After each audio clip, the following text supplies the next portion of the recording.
ذرا سوچو کہ ایک پیشےور ہتھیارہ ایک خاص کام کو انجام دینے کے لیے دنیا کی سب سے خطرناک جیل میں چلا جائے، لیکن وہ وہاں سے نکل پائے گا یا نہیں، یہ تو ہمیں آگے جا کے ہی پتا چلے گا۔ مووی کی شروعات ہوتی ہے آرتھر بشپ نام کے ایک آدمی سے جو سمندر میں اپنی بوٹ پر رہتا تھا۔ ایک دن وہ کافی پینے کے بعد اپنی بوٹ سے باہر آیا، تبھی اس نے بوٹ میں لگے بوم کو چالو کر دیا تاکہ کوئی بھی اس کی بوٹ کو چرا نہ سکے۔ پھر وہ اپنی بائک پر ایک ریسٹورینٹ پہنچا جہاں پر سبھی لوگ اس کو پہلے سے ہی جانتے تھے۔ تبھی ایک لڑکی اس کے پاس آ کر بیٹھ جاتی ہے اور وہ کہتی ہے کہ وہ کافی ٹائم سے اس کا پیچھا کر رہی ہے۔ لڑکی نے کہا کہ اس کا باس چاہتا ہے کہ بشپ 3 لوگوں کا خون کرے، لیکن لگنا ایسا چاہیے کہ ان کی موت صرف ایک حادثہ تھا۔ اب وہ یہ بات اچھی طرح سے جانتی تھی کہ یہ کام بشپ کے لیے مشکل نہیں ہے کیونکہ وہ اس کھیل کا پرانا کھلاڑی ہے۔ لڑکی نے اس کو دھمکی دی کہ اگر اس نے ہاں نہیں کی تو وہ پولیس کو خبر کر دے گی، وہ سب کو خبر کر دے گی کہ بشپ زندہ ہے، کیونکہ پچھلی بار وہ اپنی موت کا ڈرامہ کر کے پولیس سے بچ نکلا تھا۔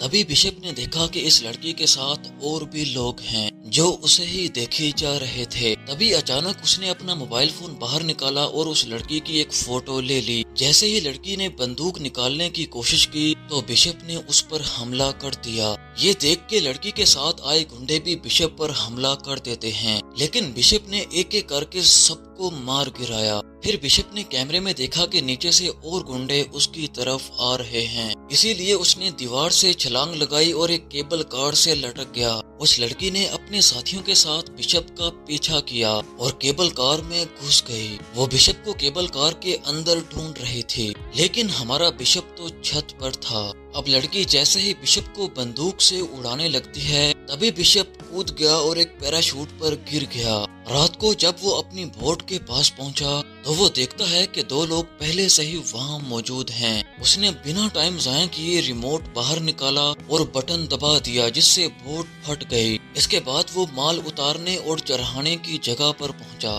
اس نے ایک ڈبہ کھولا اور اپنا پاسپورٹ اور باقی کاغذ جلا دیے۔ اس کے بعد وہ تھائی لینڈ کے ایک ٹاپو پر گیا جہاں پر وہ ایک لڑکی سے ملتا ہے جسے وہ پہلے سے جانتا تھا۔ یہ لڑکی ایک ہوٹل کی مالکن تھی۔ وہ اسے ایک کمرے میں لے گئی اور بشپ نے وہاں سے ایک خفیہ جگہ سے ایک بیگ نکالا۔ اس میں کئی سارے فونز، ہتھیار اور پاسپورٹس تھے۔ اس نے فوٹو والی لڑکی کے بارے میں جانکاری نکالی اور پتا چلا کہ یہ لڑکی کرین نام کے ایک آدمی کے لیے کام کرتی ہے۔ ادھر جینا نام کی ایک لڑکی ہوٹل کی مالکن سے ملی اور اس سے کچھ دوائیاں مانگی۔ مالکن اس کے بازو کو دیکھتی ہے اور چوٹ کے نشان سے سمجھ جاتی ہے کہ اس کو کسی نے بہت پیٹا ہے۔ مالکن نے اس کی مدد کرنے کی کوشش کی، لیکن جینا نے کہا کہ اسے صرف دوائیاں چاہیے اور پھر وہاں سے چلی گئی۔ رات کو مالکن نے سمندر میں ایک بوٹ دیکھی جس میں کوئی آدمی ایک لڑکی کو مار رہا تھا۔ اس نے فوراً بشپ کو جا کر کہا کہ اس لڑکی کی مدد کرو۔ اب بشپ مالکن کی بات مان کر اس بوٹ پر آ جاتا ہے اور کہنے لگا، ارے اگر تو سچا مرد ہے تو مجھ سے لڑکے دکھا۔ اب یہاں پر وہ لڑکی جینا ہی تھی، لیکن اس آدمی نے بشپ کی ایک نہیں سنی اور اپنی بندوق نکال لی۔ اب یہاں پر بشپ کو غصہ آ جاتا ہے اور وہ اس کو مار دیتا ہے۔ اس کے بعد اس نے مالکن سے کہا کہ جینا کو لے کر ہوٹل چلی جائے۔ اس کے بعد جب اس نے بوٹ کی چھان بین کی تو اسے جینا کا پاسپورٹ اور فون ملا جس میں بشپ کی فوٹو تھی۔ آخرکار اس نے بوٹ کو دھماکے سے اڑا دیا اور واپس ہوٹل آ جاتا ہے۔ وہ جینا سے پوچھتا ہے کہ میری فوٹو تمہارے موبائل میں کیسے؟ وہ جینا سے صاف صاف پوچھتا ہے کہ کیا تم بھی کرین کے لیے کام کرتی ہو؟ اب جینا اس کو سہمی ہوئی آواز میں بولتی ہے کہ کرین مجھے دھمکا رہا ہے۔ اب تک جو بھی ہوا وہ کرین کے پلان کا حصہ تھا تاکہ جینا بشپ سے مل سکے۔ اب جینا اس کو بولتی ہے کہ میرا کام تو اتنا ہے کہ مجھے تم سے مل کر ایک نمبر پر کال کرنی ہے اور پھر میرا مشن ختم۔ اب یہاں پر بشپ کو پتا چلتا ہے کہ جینا اناتھ بچوں کو پالتی ہے جن کی تسکری ہو رہی ہے۔ کرین نے جینا کو دھمکا کر کہا کہ اگر وہ اس کی بات نہیں مانے گی تو وہ اس کے سارے بچوں کو مار دے گا۔ اب یہاں پر بشپ دیکھتا ہے کہ ایک بوٹ ٹاپو پر آ رہی ہے